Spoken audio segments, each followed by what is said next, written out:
Et si on en parlait, nouveau numéro, mesdames, messieurs, bonjour et bienvenue à vous.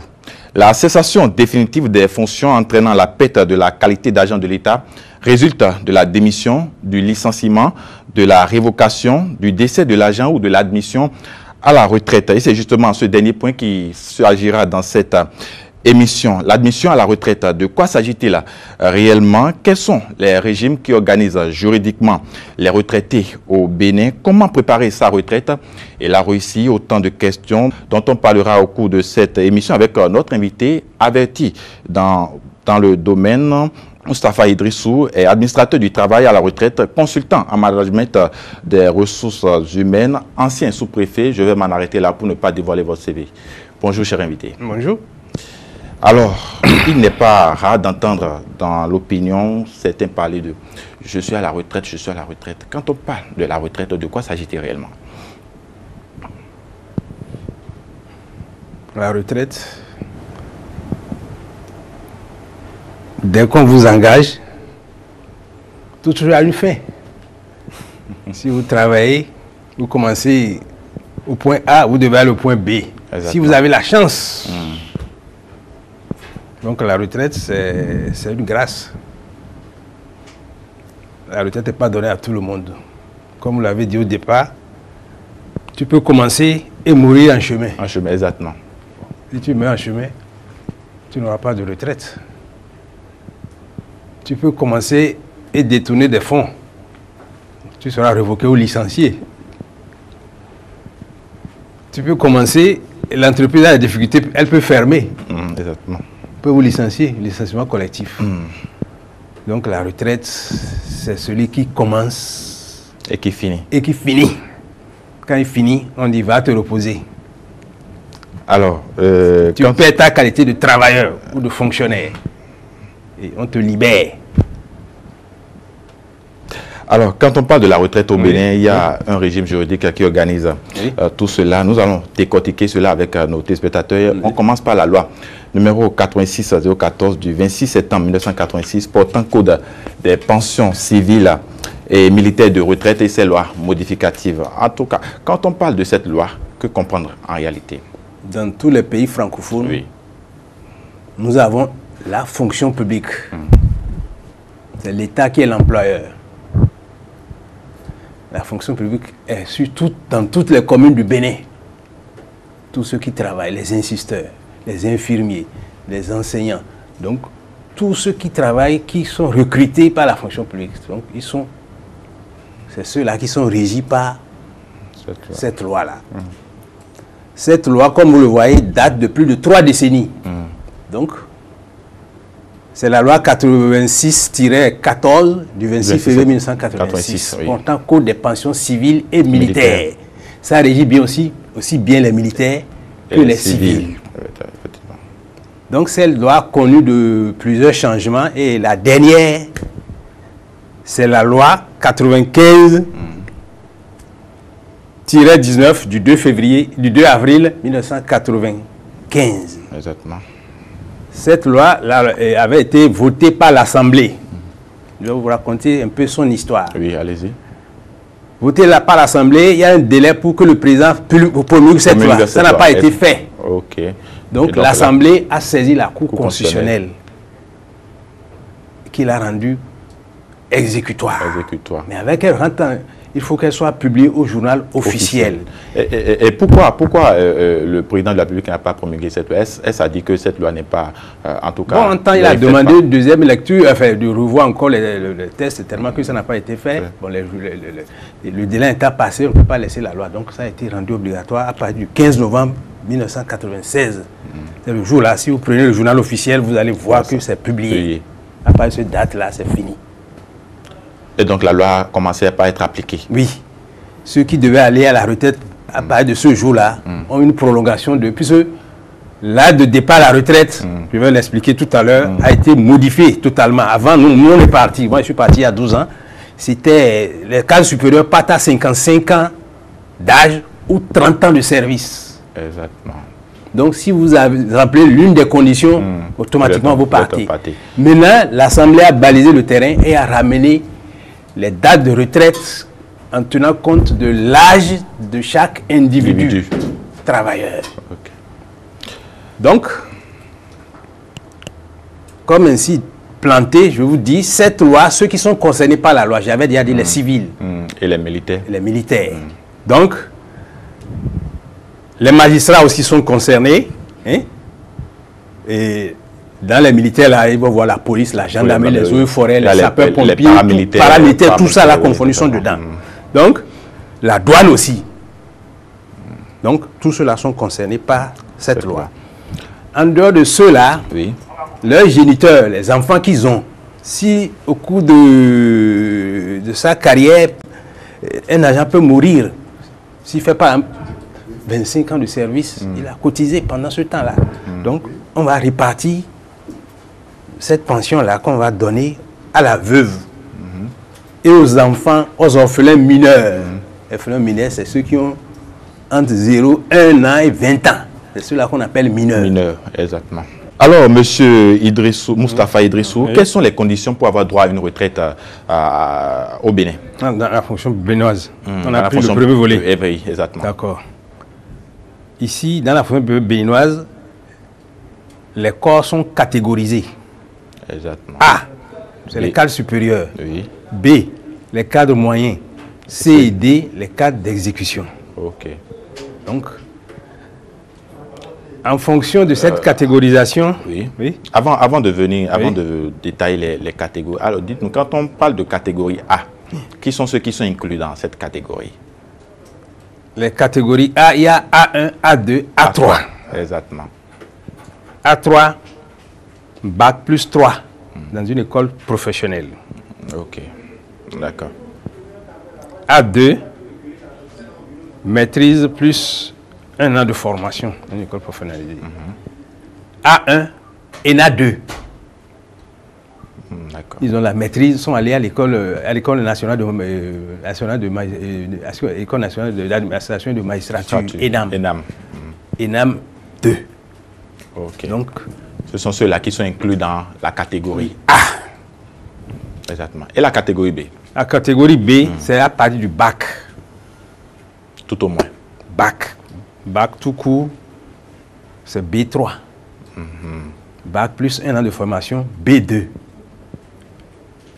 Bac plus 2 ans de formation dans une école professionnelle, B1. Tu as vu? C'est ça. Et la dernière catégorie, la catégorie C, c'est les BPC. Les BPC. Et le CEPE. Les D, là, c'est certificat. Certificat d'études primaires. Donc, les C, c'est la même chose, c'est la même démarche que les B. Si tu as le brevet, qu'on te recrute, tu vas faire un an sur le tas, là, on va te mettre en B3. Alors, quelles sont les conditions pour avoir droit à une retraite? Bon. Vous étiez en train de le dire tout à l'heure. Oui, je le disais. Les cadres, là, A1, A2, A3, partent à la retraite désormais à l'âge de 60 ans d'âge. Les cadres A1? Oui. Cadre A. Ah, ok. A, tout simplement. Il a dit exactement. A, entre parenthèses, oui. J'ai cité les 3 catégories de A. Oui. Ceux-là partent à la retraite à 60 ans d'âge. À 60 ans d'âge. Donc, on a enlevé l'ancienneté là que nous on avait, avec qui on est parti. Donc, par exemple, quand l'agent de l'État a 55 ans avant de commencer la fonction publique, donc à 60 ans d'âge, il va partir. Il va partir. Il ne peut même pas intégrer la fonction publique, puisqu'il y a des critères pour recruter aussi les cadres supérieurs. Ok, d'accord. Je crois que c'est 40 ans maintenant, ils ont amorisé les choses. Donc, à 60 ans d'âge, les cadres A1 partent. Oui, à la les retraite. cadres A. A, pardon, A. Quand les cadres A, il faut voir inclus A1, A2, A3 que j'ai expliqué tout à l'heure. Exactement. 60 ans. Les B partent à 58 ans. À 58 ans d'âge. Les C et D partent à 55 ans d'âge. Alors, pourquoi il n'y a pas une certaine uniformisation au niveau de l'âge et on ne les classe pas catégories? C'est la loi, c'est nos députés qui ont voté la loi. C'est le législateur qui a voté la loi et c'est comme ça. Avant, les cadres supérieurs là, partaient à l'âge de 55 ans ou 30 ans de service. D'accord. Quand moi je suis parti, je cumulais les deux conditions. Il y avait les 30 ans de service et les 55 ans d'âge. C'est ça qui m'a permis de partir. C'est cette loi qu'on a modifiée maintenant pour amener, on a supprimé l'ancienneté là. Et c'est l'âge qui fait le départ maintenant. Alors, avant, quand on parle de la retraite, c'est-à-dire que la personne a fait 30 ans de service régulièrement. Oui. Aujourd'hui, ce n'est plus forcément ça. Forcément. Si tu peux, il y a ce qu'on appelle, quand on va entrer dans les il y a la retraite proportionnelle aussi. Oui, exactement. Si tu fais 15 ans de service, tu peux avoir droit à une retraite. Okay. Donc, oui. Ça, c'est au niveau des cadres. Ça. Maintenant, dans l'enseignement supérieur, qu'on a, c'est un corps des corps particuliers là. Ceux-là, d'abord, pour les former, c'est très cher. Donc, l'État leur a fait une situation particulière. Donc, chez eux, ça commence par 65 ans. On a prolongé de 5 ans. 5 ans, ok. Ceux qui partent à 5 ans, c'est les professeurs titulaires. Les maîtres de conférences. C'est tout hiérarchisé là-bas aussi. Oui, vous avez. Donc, les directeurs de recherche et les maîtres de recherche inscrits sur la liste du CAMES. C'est ce lot de professeurs-là qui partent à 55 ans. À 65 ans. 65 ans, pardon. Ensuite, on descend. Il y a un groupe qui part à 63 ans. Donc, ceux-là, 63 ans là, il y a les maîtres assistants, les chargés de recettes inscrits sur la liste du CAMES. Et en troisième rang, il y a les assistants des universités. Les professeurs assistants des corps autonomes. 62 ans. Donc, si on voit du bas jusqu'en haut, la retraite à la fonction publique part de 5 ans. Les plus bas là, 55 ans. Exactement. Et les professeurs titulaires, 65 ans. C'est dans cette fourchette-là que tous les corps vont à la retraite. Comme j'ai expliqué tout à l'heure. Alors, chers invités, on constate que l'âge pour aller à la retraite varie. Je l'ai dit tout à l'heure, ce n'est pas uniformisé. D'autre part, ce n'est pas uniformisé. Est-ce que l'agent de l'État qui est rentré en fonction publique à 30 ans d'âge, selon sa catégorie, peut espérer au moins faire 30 ans de service, tout au moins? Oui, s'il commence tôt, on peut faire les 30 ans. Et il y a un article qui dit, cet article-là, cet article premier-là, il y a l'article 3 nouveau dit, vous me demandez de partir à 60 ans, mais si je suis fatigué, il y a un article qui me permet à 55 ans d'écrire. D'écrire pour dire qu'on n'est plus apte physiquement. Je veux partir. Et on vous autorise à partir. partir. Mais vous aurez une retraite comme les autres, hein. Mais puisqu'il vous reste 5 ans que vous devez combler. Donc on va vous aurez une pénalité de 2% qu'on va enlever sur votre pension normale. Ok, d'accord. Pendant les 5 ans. Quand vous aurez atteint les 60 ans, vous allez commencer par percevoir votre pension normale. Exactement. Alors, c'est aussi valable pour tous les corps. Oui. Tu vois? Donc, par catégorie. Par catégorie. Exactement. Alors, on voit des personnes... Au niveau des professeurs, ça part de 65 à 62. Ceux-là aussi, si je suis fatigué, je suis professeur à l'université, si j'ai 60 ans d'âge, je peux écrire aussi. Pour dire qu'on n'est plus... Je veux partir à 60 ans, au lieu de 65 ans par exemple. On t'autorise à partir. Mais il y aura un abattement qu'on va faire sur ta pension. Si ta pension de 200 000 par exemple par mois. Pour les 5 ans. Pour les 5 ans, on va t'enlever 2%. Okay, on va retenir 2% pendant 5 ans. Ça fait 10%. D'accord. Et quand tu auras les 60 ans résolus pour avoir tu vas commencer par percevoir la pension normale. Alors on voit des personnes à la retraite qui sont encore très en forme physiquement et désirent même continuer par servir leur pays, mais que l'État renvoie précocement, si je peux me permettre de le dire, à la retraite. C'est pour permettre aux jeunes générations qui sont là aussi de faire carrière. C'est ça. Ceux qu'on prend là, on ne les prend plus comme fonctionnaires, ils sont des contractuels, les retraités là. Et il y a des dispositions qui permettent ça. Il y a certains corps où on ne trouve pas. Bon, si le type est apte à le faire, l'État peut le prendre. Mais en lui, s'il y a un contrat de travail. Et là, on prend son dernier traitement là. Et c'est 75% qu'on va lui appliquer. Ce n'est pas le tout. Ok. Vous voyez, c'est la différence. Ça. Mais c'est très rare, hein, ces cas-là. Ça, il y en a. Je suis retraité, mais si un jour on me nomme maintenant un poste quelque part dans un ministère, on va faire un contrat. J'aurai ma pension et j'aurai le truc de choses là. Alors, le paradoxe, c'est que Oui. d'autres sont très âgés, Oui. des septuagénaires qui traînent Oui. encore dans les couloirs de l'administration publique. Bon. Ce n'est pas... Moi, je pense qu'il faut... Il revient à l'État de planifier leur départ et permettre... Parce qu'il y a beaucoup de diplômés aujourd'hui qui traînent. Qui traînent, effectivement. Qui traînent. Donc, ceux-là, on va les essayer. Donc, moi, l'émission que j'avais faite avec Pédo, je lui ai dit, les retraités peuvent être là comme des consultants.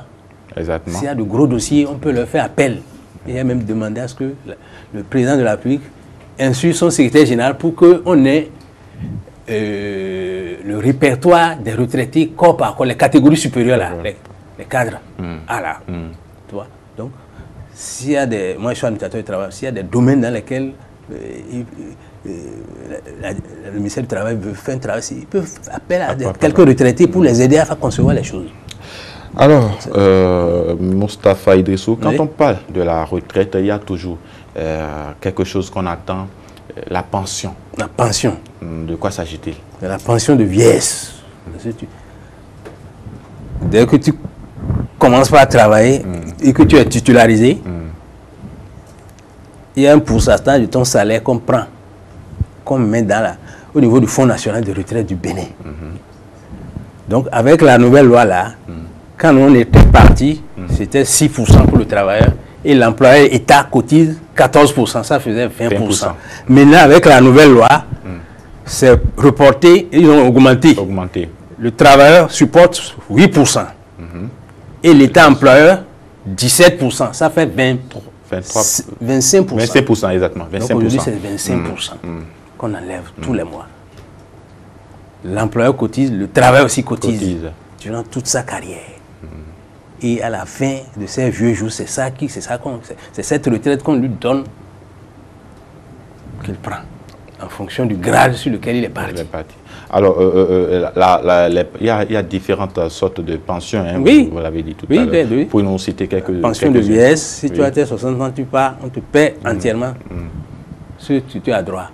Et ce qu'on va te payer là, avec, quand tu pars à la retraite, si c'est trop, c'est 80% de ton dernier traitement. Si c'est trop. 80% du dernier traitement. Oui, personne ne peut dépasser 80%.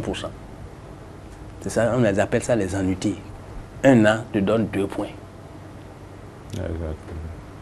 Donc, si tu fais 30 ans, ça fera x2, ça fera 60% du dernier salaire que tu as touché avant de partir.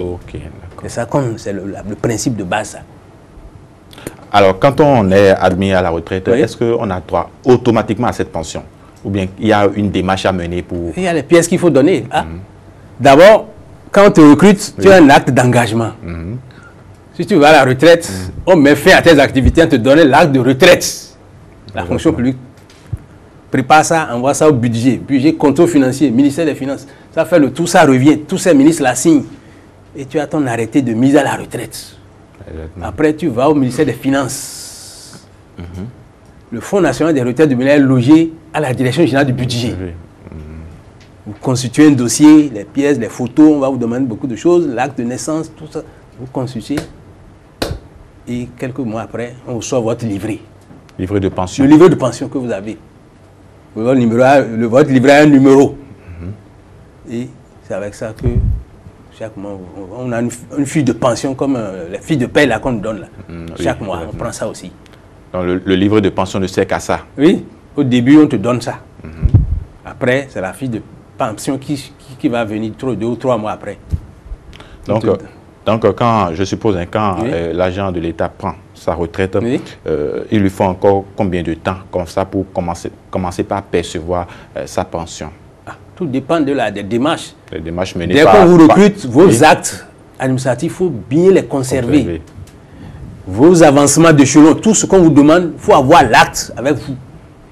C'est ça qui souvent beaucoup n'ont pas. Ils ont des difficultés après. Et l'acte de naissance que vous avez introduit quand vous êtes à la fonction publique, ils ont des archives là, c'est là. Chacun a un dossier. Chaque agent de l'État? Oui, un dossier. Moi, je travaille là. Chacun a un dossier. Si tu fournis un acte de naissance et à la retraite, tu as introduit un autre acte de naissance, on va déceler ça. C'est le premier acte de naissance que tu as donné qu'on va prendre pour te faire partie. D'autres n'aiment pas partir, ils vont aller diminuer leur âge pour revenir. Oui. Alors que les choses sont là. Maintenant, même sur les arrêtés, là, on me dit tel né, on donne ta date de naissance. C'est dès l'engagement même, on a contourné la difficulté là maintenant. À la retraite aussi, vous avez ça. Sur l'acte, on met votre acte de naissance. Vous ne pouvez pas contester. Si vous contestez, on vous sort l'acte que vous avez fourni au départ. Comme preuve. Parce que les Béninois sont malins. Ils veulent rester, ils ne veulent pas partir. Alors, comment se calcule la pension de retraite? Parce que vous avez dit tout à l'heure, le salaire n'est plus le même comme en fonction. Et comment se fait le calcul de la pension de retraite pour que le travailleur qui est à la retraite puisse bénéficier réellement de sa pension? Quand on était parti, j'avais dit c'était 55 ans d'âge ou 30 ans de service. 30 ans de service. Ce qui se faisait, on prend les 30 ans là. Je te dis, 30 ans te donne 2 points. Ça fait annuité, on appelle ça annuité. On prend 30 fois 2. Ça fait combien? 60%.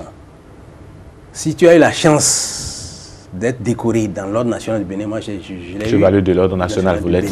Je l'ai eu. Donc, si tu es en activité, et on te donne un échelon, 2 ans de... Comme si tu as travaillé pendant 2 ans. Moi, quand je suis parti à la retraite, avant que l'acte ne sorte, quand ils ont révisé ma pension. Donc, au lieu de 30%, ça devient maintenant 32%. Et quand ils ont calculé, ça fait 4 points que je gagne. En plus de ce que vous devez gagner. Sur l'ancienne pension, ils ont calculé, ils ont vu le surplus là, quoi. Ils ont mis ça dessus. C'est ça que je prends maintenant. Ça se fait. Si tu fais service militaire, c'est bonifié aussi. Beaucoup de choses sont bonifiées. Alors, on va prendre un simple exemple. Le travailleur de l'État qui perçoit au cours de son travail 60 000 francs par mois. Alors, à la retraite, combien? Il a fini avec 60 000. Oui, il a fini avec 60 000, supposons. Il a fini avec 60 000. Oui. Alors, en tout cas, qu'est-ce qu'il peut attendre au niveau de la pension quand on calcule?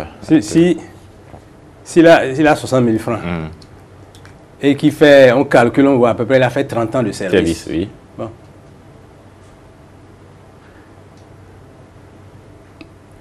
Les 60% là, les 30 000 et les 60 000 là, il aura 60% de ça. 60% de ça, exactement. Ça va faire 6 fois 6, ça fait 24, non? Donc il aura 24. 6 fois 6, 36. 36, il aura 36 000 francs de pension. Ça diminue, la pension diminue. Si c'est la moitié, c'est 30 000. Donc, il a eu combien de choses?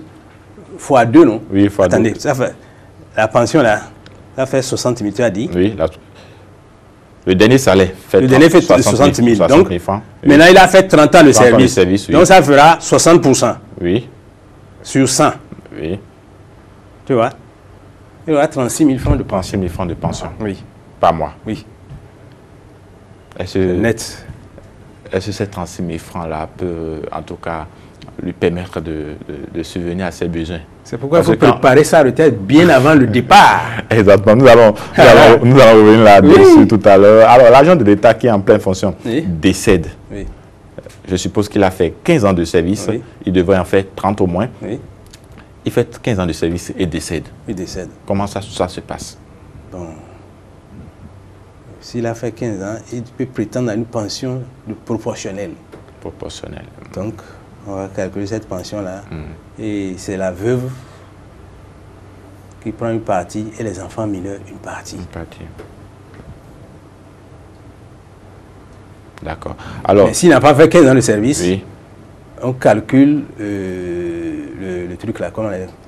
On calcule tout ce qu'il a cotisé, on le verse sur le capital de décès. Le capital de décès, oui. En un bloc. En un bloc. Donc, juste après ça, il n'y a plus d'autres... Alors, et comment ça se passe quand... D'abord, quand on est en activité, il y a en tout cas des avantages qu'on bénéficie, surtout quand on a des enfants mineurs. Comment cela se passe? Expliquez-nous un peu. Quand vous avez 2 enfants mineurs et que vous êtes en fonction au niveau de l'administration publique, Comment ça se passe? Parce qu'on sait qu'il y a des avantages qu'on bénéficie. S'il y a des charges, au niveau des impôts, tu auras un petit allègement. Oui. Et les enfants, chaque enfant a droit à une allocation familiale. Familiale, exactement. Il faut les déclarer. Hein. Il faut, si l'enfant naît, il faut un délai pour déposer les dossiers. Oui. Ça fait 2500 par enfant. Par enfant, oui. Pour l'allocation familiale. Oui. Donc si il a 2 enfants, ça lui fera 5000 francs. Et l'État paye ça chaque fin du mois? Sur la fiche de paye, ça transfère, ça apparaît là. Okay. C'est automatique, c'est à la caisse qu'ils vont payer là-bas. L'autre structure. Le Fonds national, c'est directement sur la fiche de paye. Tu as ton salaire de base et l'indemnité de résidence qui est 10%, plus si tu as des enfants, on met l'allocation familiale directement sur la fiche de paye, ça apparaît. Et quand tu n'as pas d'enfant? Si tu n'as pas d'enfant, tu n'auras rien. Donc, le plus tôt, c'est de se marier. Et faire des enfants. Oui, faire des enfants. Il faut déclarer. C'est un droit, mais tant que tu ne présentes pas les pièces, tu n'auras pas. On ne va pas te payer. Alors, parlons maintenant de la loi numéro 98-019 du 21 mars 2003 portant code de sécurité sociale en République du Bénin. Et ces lois modificatives dans le secteur privé, les entreprises semi-publiques et parapubliques. Alors, quand on parle de retraite, on pense souvent à ceux de la fonction publique. Moustapha Idrissou, un agent de secteur privé, peut-il jouir d'une retraite? Oui. Les travailleurs qui sont dans le secteur privé sont régis par le code du travail. Là-bas, de l'autre côté, là, ce qu'on vient de faire là, il y a un statut de la fonction publique. Tu vois, ici, c'est le code du travail. Il y a une convention collective également. Ça prend en compte les travailleurs du secteur privé. ETELI, par exemple, une entreprise privée. Exactement. Donc, vous devez être en principe, être immatriculé à la Caisse nationale de sécurité sociale. Vous devez être affilié. Donc, l'employeur a un numéro, vous avez aussi un numéro, le travailleur. Donc, à cette caisse-là, ce qu'on vient de faire là, le Fonds national de retraite est placé sous la tutelle du ministre des Finances. Oui, exactement. C'est clair. Celui-ci, on a dit social. Votre caisse-là, la Caisse nationale de sécurité sociale, est placée sous la tutelle du ministre du Travail au Bénin. De la fonction publique. Au Cameroun, moi j'ai fait le Cameroun, c'est le ministère du Travail et de la Prévoyance sociale. C'est comme ça qu'ils appellent ça là-bas. Au Cameroun. Au Cameroun. Donc, là, au niveau de cette caisse-là, premier principe, ETELI qui vous utilise doit être immatriculé à la caisse. Chaque travailleur qui s'y travaille doit être affilié aussi à la caisse. À la caisse. Vous devez livrer un truc là. Bon. Après ça, les critères pour aller à la retraite à la caisse sont les suivants. Il faut cotiser au moins 180 mois. Nous sommes dans le secteur privé. Privé, oui, dans le secteur privé. Premier critère, avoir 60 ans. Au niveau de cette caisse-là, on a uniformisé pour toutes les catégories par rapport à l'autre. Ok, d'accord. Tu vois, là-bas, c'est 60 ans pour tout le monde. Pour tout le monde, ok, d'accord. Du cadre jusqu'aux manœuvres. D'accord. 60 ans. Avoir cotisé au moins, ETELI doit cotiser pour toi au moins 180 mois. 180 mois. Ce qui fait 15 ans. 15 ans d'activité. De service. Cesser toute activité professionnelle dès que vous partez à la retraite. Ah, quand vous êtes dans le privé, il faut cesser toute activité professionnelle. Oui. Voilà. 60 ans d'âge, cotisation obligatoire. De 180 mois. Obligatoire. C'est l'employeur qui doit verser la part du travailleur et la part de l'employeur. Donc, cesser toute activité professionnelle. La loi, c'était le premier test, ça. Il y a eu des modifications comme dans la fonction publique. Donc, ils ont dit, 60 ans là, moi, je suis fatigué, je veux partir. Si vous avez 55 ans, vous avez la possibilité d'écrire pour dire, je suis fatigué, je ne suis plus apte. On vous autorise à partir. Vous aurez une pension de Si vous avez cotisé réellement. Les 180 mois. Parce qu'il y a d'autres qui ne versent pas les cotisations. C'est un autre problème, ça. Le cas 2, là. Donc, et là, comme dans la fonction publique, une pénalité, là-bas, c'est 2%. Ici, ça fait 5% de pénalité. Je crois. 5%. Même 10%, peut-être. Oui, je crois. On va voir si j'ai bonne mémoire. Oui, c'est 5%, par année. Par année. Donc, sur 5 ans, ça te fera 25% que tu vas perdre si tu te demandes à partir. Donc, chaque année, on t'enlève 5%. Sur tes fiches de paie, ça va se constater. À la fonction publique, c'est 2%. C'est l'avantage quand on est à la fonction publique. C'est l'un des avantages. Hein. Ici aussi, il y a des avantages que l'on n'a pas là-bas. Ah bon? Ici, ils sont plus... Les pensions sont plus lourdes ici. Le mode de calcul n'est pas le même. N'est pas le même. Oui. Ok. Je vais l'expliquer après. Et comment cela se calcule? On va en parler rapidement. Bon, on prend tout ce que vous avez perçu pendant les 5 dernières années. Je suppose que j'ai perçu 100 000 francs les 5 dernières années. Ça n'a pas bougé. Ça n'a pas... Il n'y a pas d'augmentation. Non, il n'y a pas d'augmentation. S'il y a d'augmentation, c'est sûr. Ça va jouer, ça va jouer. Oui, c'est ça. Ça va jouer. S'il y a d'augmentation au cours des 5 ans, là, c'est ça. Sinon, si ça n'a pas bougé, tu auras tes 100 000.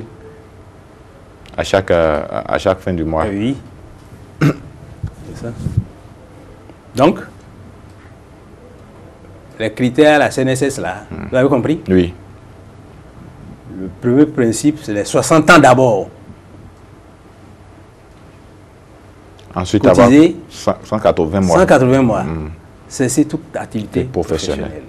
Voilà, en gros. Si vous êtes fatigué, j'ai déjà expliqué ce qui peut vous arriver. On va vous donner la retraite, le vieillesse. Bon. Et vous allez perdre 5% pendant 5 ans. Quand vous avez les 60 ans, vous allez récupérer votre pension normale. Alors, on constate surtout dans le secteur privé, c'est vrai que c'est un secteur qui n'est pas trop, en tout cas, potable, comme on le constate souvent. Il y a des agents qui travaillent, qui ne sont pas déclarés à la CNSS et qui font plusieurs années de service dans le secteur privé. Et quand ils finissent par être fatigués, on les voit dans un état, en tout cas, piteux. Et on se dit que, est-ce que celui-là a vraiment travaillé? Il revient aux partenaires sociaux de veiller à ces choses-là. Ils doivent, si vous avez des délégués du personnel, de temps en temps, ils se rendent à la caisse, vérifier si les cotisations sont réellement... Puis c'est un chèque qui va chaque fois là-bas. Si ce n'est pas fait, le cas de Kokou, là, c'est ça qui lui est arrivé là. Lui, il est en même temps comptable et délégué du personnel.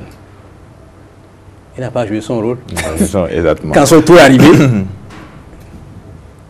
au lieu d'avoir une retraite mensuelle, tous les mois, là, on lui a versé un truc unique. Il est parti. Ça. Alors, est-ce que, bon, vous savez que quand on est dans le secteur privé, vous avez, le seul choix que vous avez, c'est que vous vous adaptez à ce que on vous donne, ou soit vous partez. Alors, le secteur privé n'est pas, en tout cas, ce qu'on vous donne, mais il faut respecter les tests aussi. Ce que dit les tests, c'est ça. C'est ça. Si vous avez des délégués du personnel, c'est eux qui doivent aller se plaindre dans l'inspection du travail. Tu vois? C'est ça. Si vous choisissez de vous taire, au finish, ça vous rattrape. Ça va vous rattraper. Alors, Moustapha Idrissou, alors quand on parle de retraite, je l'ai dit tout à l'heure, on pense souvent aux agents de l'État. Même ceux de privés jouissent d'une retraite. Il y a une caisse qui est là pour ça. Vous l'avez dit tout à l'heure. Il y a une caisse. Alors, j'ai dit, on voit certains agents de l'État qui, dans leur retraite, sont tellement miséreux. Et aussi ceux, souvent, de la fonction publique sont dans un état tellement miséreux au point où on se demande si ceux-là ont vraiment été un fonctionnaire de l'État. La retraite, parfois, c'était un rêve comme un paradis de plaisir. D'autres la craignent comme un désert d'ennui. Ceux qui sont dans le secteur informel, on n'a pas parlé de ça. Oui, le secteur informel, justement. Ceux-là aussi, on doit à la retraite. Tous les Béninois doivent en principe être assurés. Tous les Béninois qui travaillent. Qui travaillent pour leur propre compte. Donc, La caisse mutuelle de prévoyance sociale a été ouverte pour ceux-là. Donc, quand on regarde ceux qui sont au Fonds national de retraite et à la Caisse nationale de sécurité sociale, à peine ils représentent 20% de la population active. Ah oui. Les 80% sont restés en rate. Donc l'État béninois a imaginé une structure qui peut prendre ceux-là. Et c'est la mutuelle de prévoyance sociale. C'est le Bureau international du travail et la Belgique qui nous ont aidés à monter cette structure. Okay.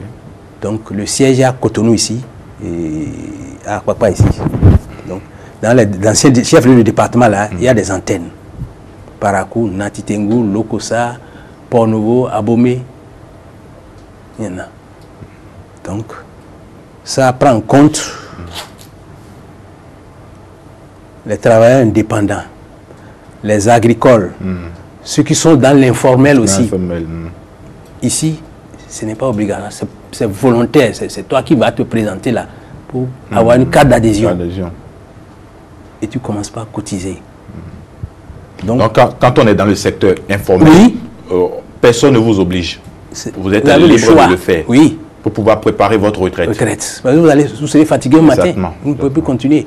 Donc, sur cette base-là, quand on prend pas la vieillesse, pour avoir une pension de vieillesse, là, ils ont prévu une fourchette. Tu peux cotiser entre 2 000 et 50 000 francs par mois. D'accord. Si tu cotises jusqu'à 15 ans, quand tu cotises, tu ne vas plus prendre. C'est bloqué. C'est bloqué là. C'est là. C'est assuré. Donc, tu cotises pendant les 15 ans. Quand tu auras les 60 ans, on prend l'extrême là, ce qui est plus élevé là. Si tu cotises 50 000 pendant 15 ans, tu auras une pension de vieillesse de 100 000. C'est le double qu'on va te payer pour tes vieux jours. Tu vois, c'est pas bon. C'est très bon. C'est bon, pour toujours. Alors, si tu veux, oui. Il y a pour la maladie aussi. Là, tu peux cotiser aussi. Au cas où tu tomberais malade. Malade, oui, c'est ça. Donc, pour jouer de trucs, de choses, il y a pour la maladie aussi. Donc, tu peux faire ça aussi. Ça, là, ça part de 850 à 1100 francs. Donc, pendant les 3 mois, on t'observe. Si c'est régulier tes cotisations, si tu tombes malade, la caisse prend 70% de tes frais médicaux. C'est pas bon. Tu es tranquille. Tu es tranquille. Alors, Moustapha Idessou, pour jouir d'une retraite apaisée et heureuse, vous avez proposé dans un document 5 étapes pour se préparer à une retraite heureuse. Vous avez dit qu'il faut se préparer bien à l'avance, éviter l'hyperactivité, faire le point sur ses rêves et ses valeurs, élaborer un projet de vie et enfin se considérer dans la globalité. Nous irons pas à pas. D'accord. Et nous allons aborder le premier volet dont vous aviez parlé dans votre document, se préparer bien à l'avance. De quoi s'agit-il? Se préparer bien à l'avance pour ceux qui débutent. Je vais prendre les deux cas là. Ceux qui travaillent déjà peut-être n'ont pas fait ça. Ils sont dedans, ils pataugent. Pour un nouveau recrue, il faut qu'il commence, dès qu'on le recrute, il faut qu'il commence par préparer la retraite. Comment il va le faire? Tous ces papiers, il doit pouvoir les classer quelque part à la maison. Toutes les fiches de paie doivent être gardées. Est-ce que vous avez des fiches de paie ici? Il y en a des fiches. Non. Donc chaque fiche de paie doit être gardée. Parce qu'à la retraite, on va vous réclamer ces pièces-là. C'est pas quand vous serez vieux que vous allez commencer par courir. Où est-ce que je suis? Donc, préparez comme ça. Pour ceux qui sont en activité, dès la cinquantaine, ils vont commencer. La retraite se prépare 10 ans avant votre départ.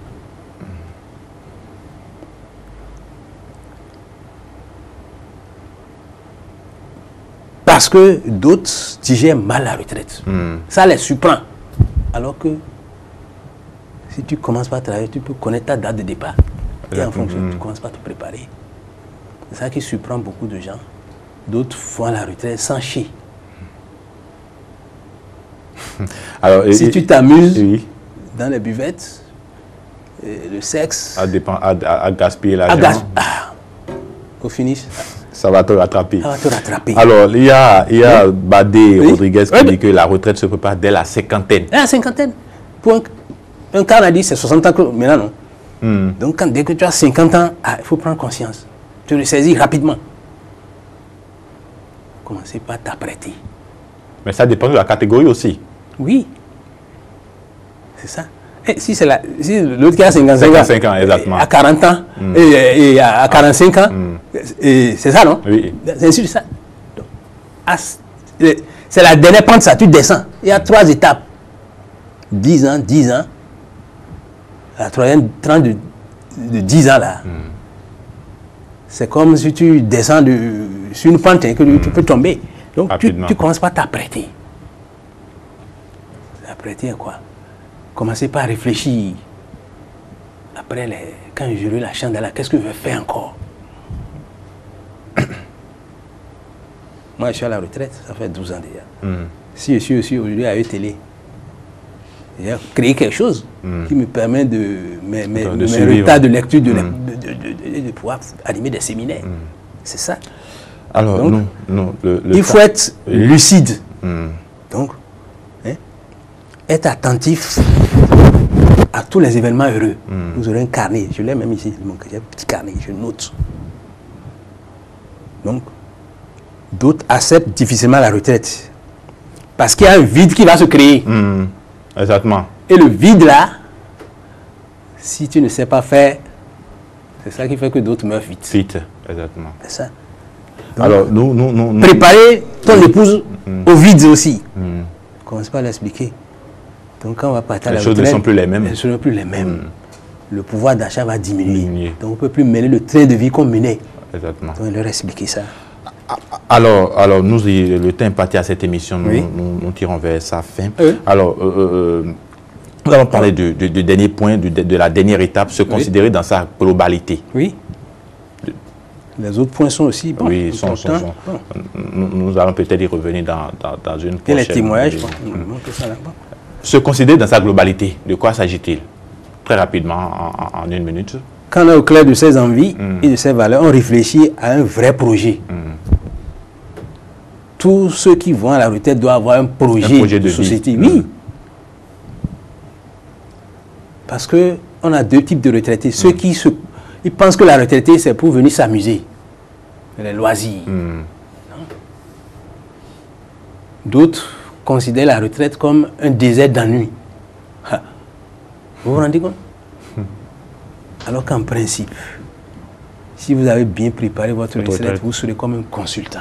Comme vous l'êtes. Les gens suivent, ils m'appellent. J'ai un ami qui est à Dakar, il m'a appelé la dernière fois, il dit je t'ai suivi avec Pédo. Donc, il faut faire quelque chose. En quoi il serait utile pour les autres? C'est ça. Il ne faut pas considérer la retraite comme, en tout cas... Comme tu es déjà mort. Oui, non. C'est ce que tu as appris au cours de ta carrière que tu vas leur prouver maintenant que tu es là. Que tu es là, exactement. Et les gens auront besoin de toi à tout moment. Tu seras comme un consultant. C'est comme ça qu'il faut faire. Donc, réajuster, on ne peut pas... Ce que tu as fait en 30 ans ou 40 ans de service, à la retraite balaise du revers de la main, alors qu'il y a les jeunes que tu peux aider. Tu t'organises pour voir comment tu peux être utile au pays. Il y a tout le monde. Donc, il faut avoir un projet de vie, société. Il faut avoir quelque chose que tu vas créer, que tu vas gérer toi-même. C'est pourquoi on voit certains qui sont dans la retraite, mais qui sont dans la retraite par ressenti. Oui. Selon le Bureau international, les retraités, on les appelle les inactifs. Comme les élèves, les écoliers, tous ceux qui ne font rien là. Alors qu'aujourd'hui, il y a des retraités qui sont même plus actifs que ceux qui sont en activité. C'est un problème de choix. Tant que tu tiens, si la maladie ne te terrasse pas, tu peux faire beaucoup de choses. C'est ça. Alors, Moustapha Idrissou, alors, quand on parle de, vous avez les 5 étapes, on en a parlé tout à l'heure. Alors, ces 5 étapes-là permettent réellement d'avoir une retraite heureuse. Oui. Honnêtement.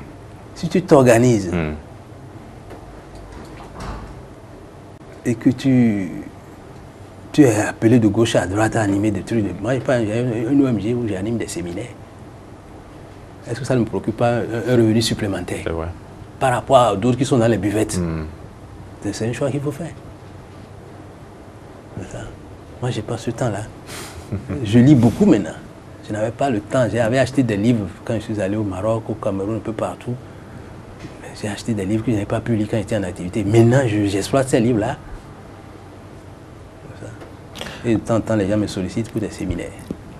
Que vous animez. Ah, mais après... Donc, votre tête n'est plus reposante. Non, non. Ça m'épanouit, je suis épanoui. Je suis épanoui maintenant. Je me considère toujours comme en activité. Alors, il y a des retraités qui nous suivent sûrement et qui n'ont pas eu la chance de pouvoir mettre en pratique ces différentes étapes-là et qui peut-être le regrettent aujourd'hui. Ils peuvent se rapprocher des structures qui, comme Priorité Plus, on va leur donner les conseils, ils peuvent se racheter s'ils veulent. C'est pas tard encore. À 60 ans, on n'est pas encore vieux, mais la retraite tend vers la vieillesse.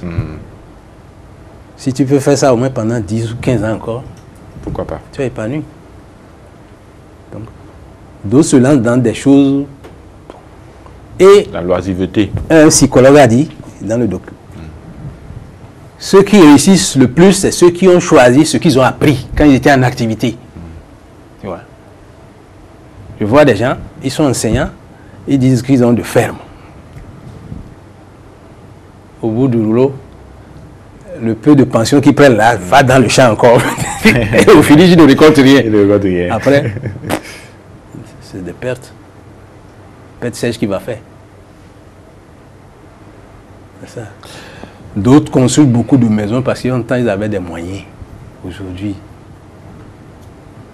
la retraite aussi, c'est piège. Il faut éviter, surtout quand on est en activité.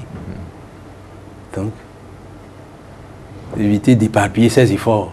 Si on a l'argent, il y a une maison à Parakou, à Malanville, à Nantitengu, à Kandi, dans tous les coins. Dans tous les coins. Bon, à la retraite, tu pourras gérer ça. Ou bien des gens édifient des immeubles de 5-6 étages. À la retraite, tu as un bâton, peut-être une canne avec sur lequel tu peux monter encore. Tous les enfants t'abandonnent chacun quelque part. C'est des choses qu'il faut éviter. Il faut éviter. Hein? C'est ça. Il y a des gens qui se marient quand ils sont à la retraite. Non, c'est des pièges. Vous ne devez plus vous marier. Vous avez déjà fait des enfants qui sont grands. Donc, il vaut mieux se marier quand on est en d'autres, ils sont là, et ils démarrent, ils disent, bon, je vais aller vivre en campagne. Alors que quand il était en activité, il ne va même pas en campagne. S'il va là-bas, il va vite mourir. Alors, Moustapha Youssou, on a beaucoup de choses à dire, mais le temps est parti à cette émission. Nous tirons vers. Nous sommes déjà le cas pratique de Kokou. Oui, effectivement, nous allons en parler très rapidement. Oui. Allez-y. Kokou a été recruté dans une entreprise. Il est comptable, délégué du personnel. Il est affilié à la Caisse nationale de sécurité sociale. Donc, il doit partir à la retraite. Quand il part à la retraite, il allait déposer ses dossiers, on calcule ses droits, on dit qu'il n'a pas droit à une pension de vieillesse. On lui donne une allocation unique qu'on va lui verser une seule fois. Mais il a tiqué. Étant comptable, en principe, c'est lui qui doit préparer les chèques. Les chèques, effectivement. Pour que ça aille à la CNSS. En tant que délégué du personnel, c'est lui qui doit défendre les travailleurs. Il ne l'a pas fait. Peut-être qu'il était bien avec le patron. Donc, nul ne peut se prévaloir de sa propre turpitude. C'est ça qui lui est arrivé maintenant. Au lieu d'avoir une pension de vieillesse, il s'est retrouvé avec une pension qu'on lui a versée une seule fois. En bloc. Donc, les autres travailleurs qui vont suivre aussi, lui il a cotisé 120 mois de cotisation. Alors que les tests disent qu'il faut 180. Les 5 ans qui restent là, il va aller trouver ça où? Alors, Moustapha, voilà la situation. Nous sommes à la fin de cette émission. Si vous devez conclure, que direz-vous? Si je dois conclure, la retraite,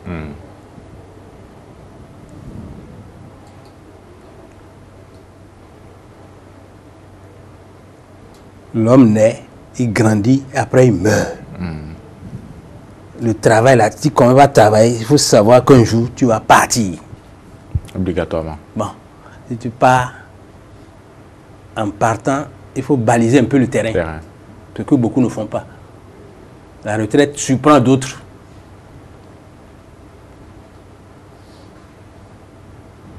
Moi, je connais un retraité, il était à un poste bien. Donc, il trouvait les à côté. Mais depuis qu'il est parti à la retraite, il ne digère pas ça. Il n'a même pas fait 5 ans. Il est mort. Donc, Bénin, enfant du Bénin, debout. Chacun n'a qu'à se préparer pour sa retraite. Pour sa retraite. La retraite ne veut pas dire forcément avoir des millions dans un compte. Non, non, non. Il faut être épanoui. Trouver quelque chose que vous devez faire dans la journée. Donc, la retraite aussi, il faut bien vivre en mangeant correctement, varier les mœurs, que beaucoup ne font pas. Mais attention, il ne faut pas se marier. Éviter l'alcool. Quand on est à la retraite, c'est ça que beaucoup font. L'alcool. Ils sont dans les buvettes. C'est pas bien. À la retraite, on ne doit plus se marier. Mais je vais être chef traditionnel dans mon coin, dans mon village. Alors que quand tu étais en activité, tu n'as jamais pu. On va commencer par t'envoyer les missiles. Tu partiras tôt. Merci à vous, chers invités. Nous sommes au thème de ce numéro de Et si on en parlait. Merci de nous avoir suivis. Et au prochain numéro.